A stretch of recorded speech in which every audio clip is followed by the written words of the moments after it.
Thank you.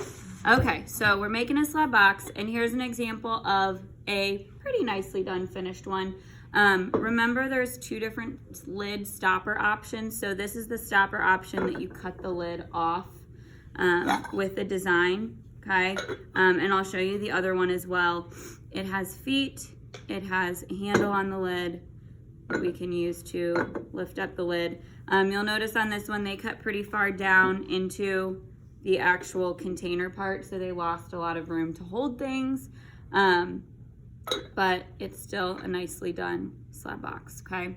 So if you remember, the size requirements are 4 by 4 by 4. You can change them up a little bit if you want, you just can't go smaller. So what I'm gonna show you today is 4 by 4 by 4, okay? And I'm gonna kind of speed through things because I think that you guys have a pretty good handle on hand building, but I did wanna quickly show you. So if we are starting with a flat slab, okay, and we need to cut this to start our slabs, right?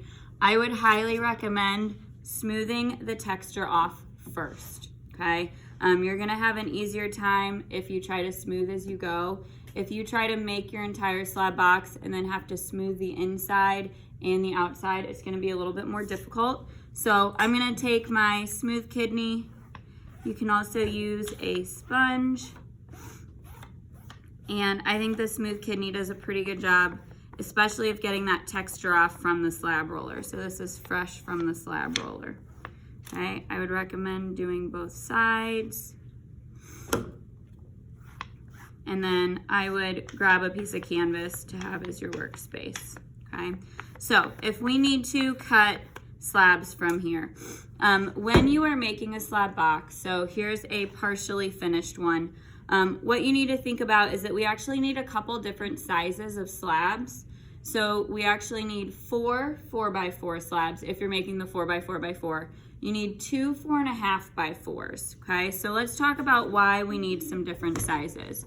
So if these are my slabs, okay, I've got a 4x4, a 4x4, and a 4x4. So if I put this 4x4 on the bottom and then I attach these two to the sides, okay, what have I now added to that bottom slab?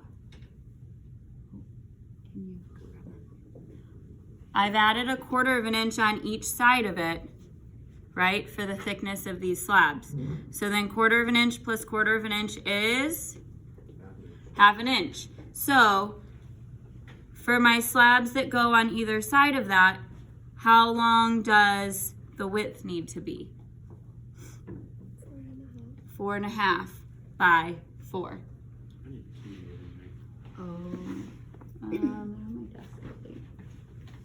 Oh, nope, they're in my pocket. There you go. Okay, so we need 2 slabs that are 4.5 by 4. So these slabs here are 4.5 wide, 4 tall, okay?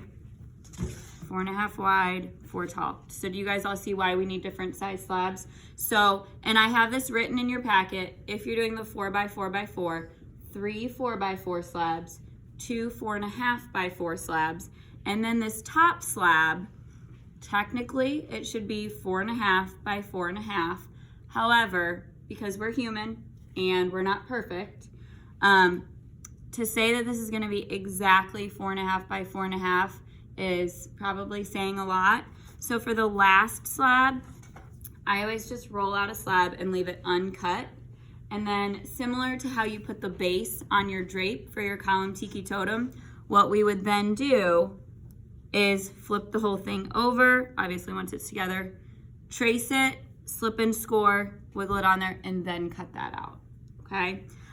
So that's the slabs that you need, and you saw how I had them stacked. I do really quickly want to address the best way to cut your slabs. So I'm gonna grab a ruler. I also have triangles. They are in the top drawer over by the slab roller. If you wanna try to get as close to right angles as you can to make sure that it's gonna fit together as straight and evenly as possible, you're welcome to use those. So I'm gonna start by just cutting a straight line down my slab, okay? And then if you are using the triangle, I'm gonna line that up. And I'm gonna trace so that I know that that's a nice right angle. And then I'm gonna cut that whole line. Okay, and then to get more out of each slab and to do less work for yourself, you wanna cut your slabs right next to each other. It shouldn't be like, here's one, here's one, here's one. So I'm gonna line my ruler up and I'm gonna make a mark at 4. I'm gonna move it up that straight edge and make another mark at 4. And then I'm gonna cut that line. Okay, and then I'm gonna do the same thing this way. So I'm gonna make a mark at 4, and it looks like I can't quite get another slab, or another 4-inch slab. So I'm just gonna do this one, and then you cut that across. Okay, and then I'm gonna use this straight edge now to then cut my next one. So then I could go 4 and 4. Okay, you're gonna get more out of your slab and your pieces are gonna be straighter. Okay, so 4 and 4. So you're probably not gonna get all of your pieces out of one slab, but if you cut them next to each other, do you guys see that? Okay, so that's how I would recommend cutting. So once we do have them all cut, we really want our slabs to be maybe not quite leather hard, but pretty close to leather hard. So did you see how I had them all stacked? So I have a building board, paper towel, clay, and then I had them stacked with dry paper towels in between. Okay, my towels are now pretty wet because they're soaking up the moisture from the clay.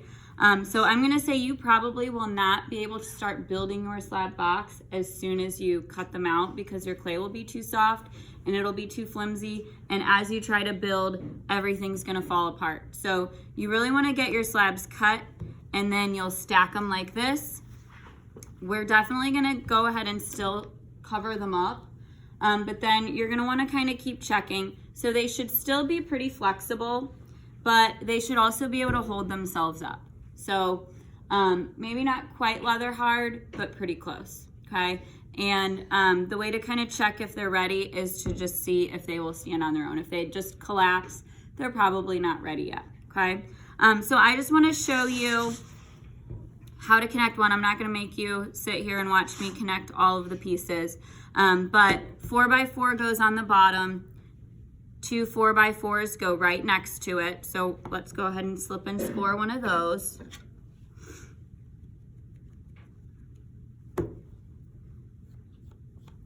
Okay, so score both, slip one.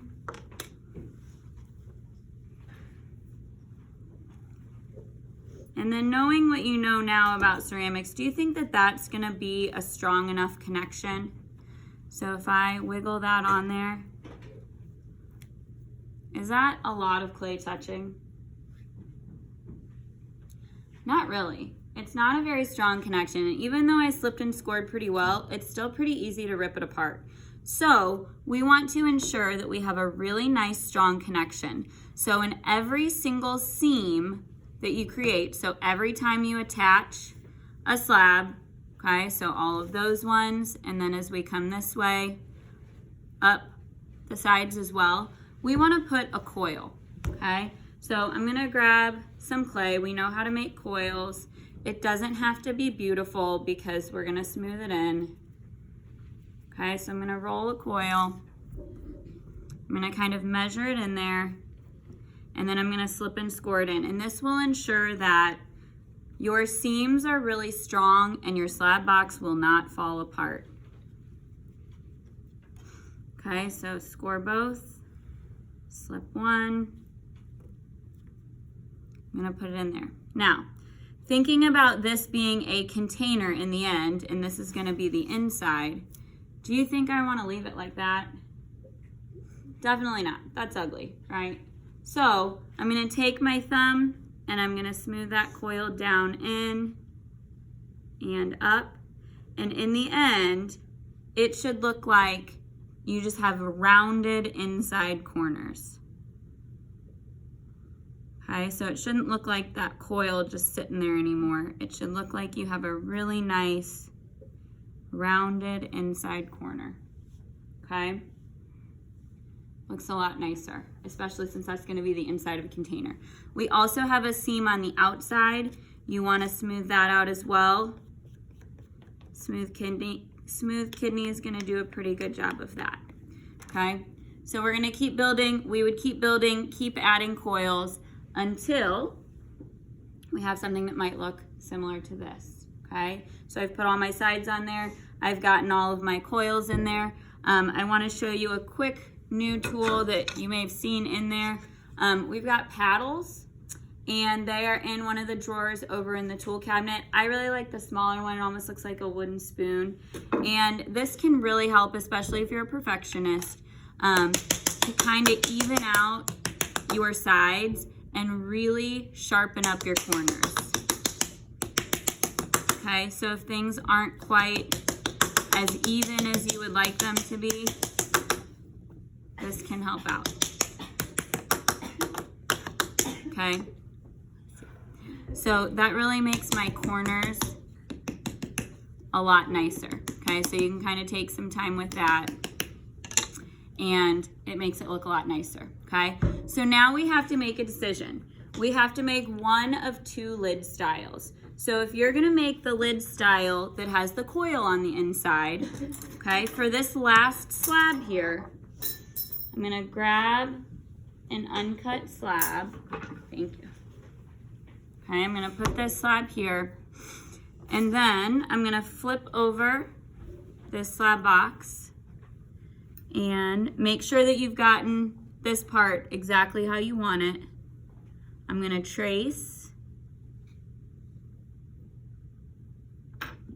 Okay, so I can see where that's gonna be. So I'm gonna trace, I'm gonna cut. Because this isn't actually getting slipped and scored on, I can go ahead and cut it. Okay. And then, if I put it on just like that, does it have a stopper? Is there anything stopping it from coming off? No, there's not at all. So we have to create the stopper. So on this lid style, this is the one where we roll a coil. You could even take strips of slab if you would prefer. If you wanted to just cut a nice strip of slab and do it that way. Okay, you could do that. What we have to make sure of though is that these pieces are not going to interfere with the edge of your slab box, okay? So we have to make sure that once we get those on there, so if we use these, obviously you're going to do a better job and you're going to make it look neater. We want to make sure that these actually fit down into the slab box so that then that acts as a stopper, okay?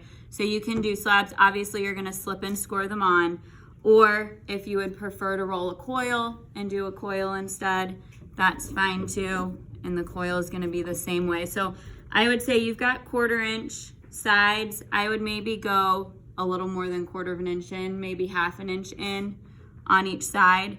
And then once you slip and score them on, you definitely want to smooth them down in, okay? So it looks like one fluid piece, okay? So that's stopper option 1. Any questions for that stopper option?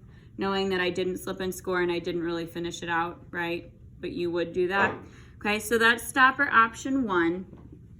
And then the other option, okay, so in the other option, bless you, you actually complete your cube. So I actually traced and slipped and scored on that last piece. So we have a complete enclosed cube, okay?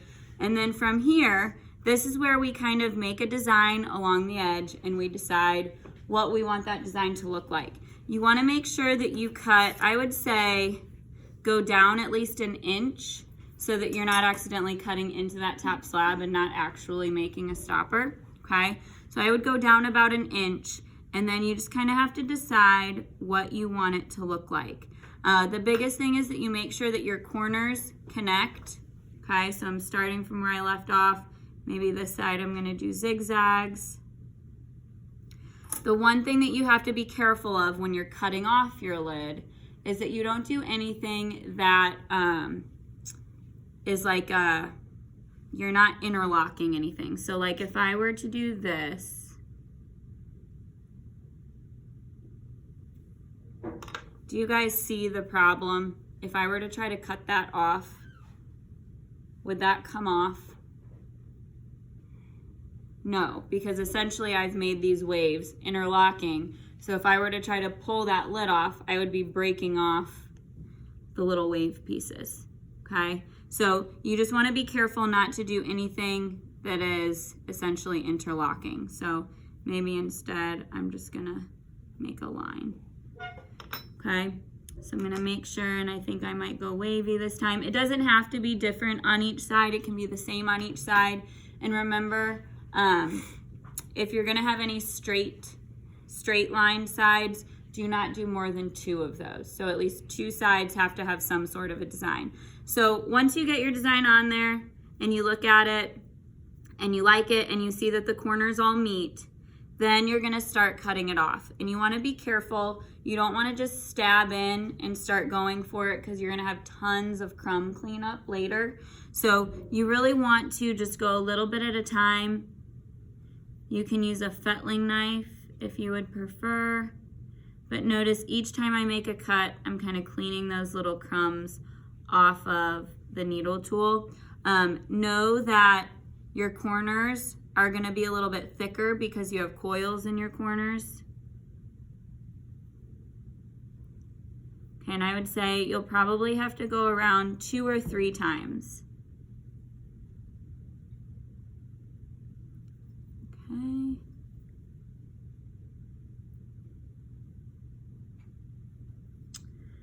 And you'll know, okay, so I actually did get through on a couple sides.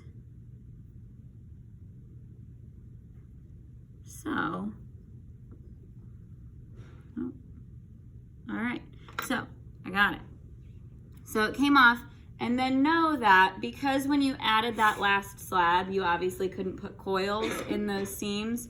You will have 4 coils that need to go in seams once that lid comes off. And you definitely want to do that because these are such small pieces. If you don't put coils in those seams, these sides tend to come off. So just make sure that you do that, okay? Thank you. So get those coils in, and then again, know that this is not smooth because I did it quickly for demo purposes. This is not something I'm firing. This is not something that I'm grading.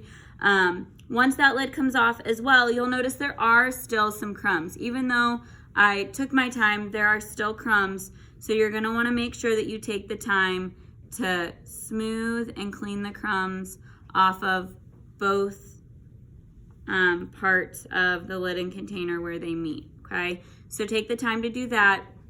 And then from there, what else does my slab box need?